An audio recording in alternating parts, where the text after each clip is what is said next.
fa ao anatin'ny politika rano ndeha hojerentsika mikasika ny fifidianana sy ny voka-pifidianana moa marimarina kokoa nanatitra pirofo isaky ny birao fandatsahambato izay naraisana tatitra momba ny tsy fanarahan-dalàna sy osika ny mpisolovavan'ny vovonana miaraka amin'ny candidat Dr Jean-Louis Robinson androany teny anivon'ny CES Ambohida nanatitra fitoriana ihany koa ny avy amin'ny Ankolafy Ravalomanana tatitra izay avetrany hoentiny ravaka rindrimanalina. Fitarainana anjatony misy pirofo ara-taratasy sary sy horonan-tsary nentina nanehoana fa nisy ny osika sy ny alabady nandritra ny fifidianana filoham-pirenena fiodiana faharoa sy ny fifidianana solombavavahoaka ny 20 Desambra teo no nateriny mpisolombava sy ny vovonana miaraka amin'ny candidat Dr Jean-Louis Robinson io arivo io teto amin'ny CES Ambohida.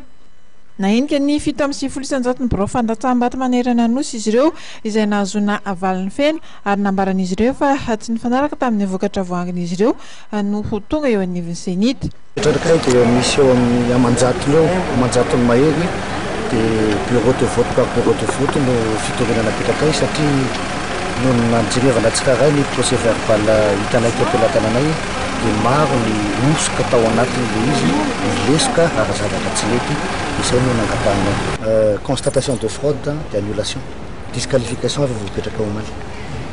Nanatitra fitaraina tety amin'ny CES koa ny avy amin'ny Ankolafy Ravalomanana ka imetra Iantra Razafimanatsondray no nitondray izany. Ankoatra ny fangatana ny anafoana amin'ny ampahany ny voka-pifidianana dia mangataka ny anafoana ny isambato ny candidat Era Jonal Mampiana ihany koa ity Ankolafy politika ity. Ho azy rehefa misy ny fanafoanana ny didim-panjakana izay nanome alalana ny olom-panjakana iseho ampahabebasa amin'ny fanohanan'ny candidat ampifanina iray dia tokony hiverina Iantra ny lelam-pifidianana izay mandrara izany.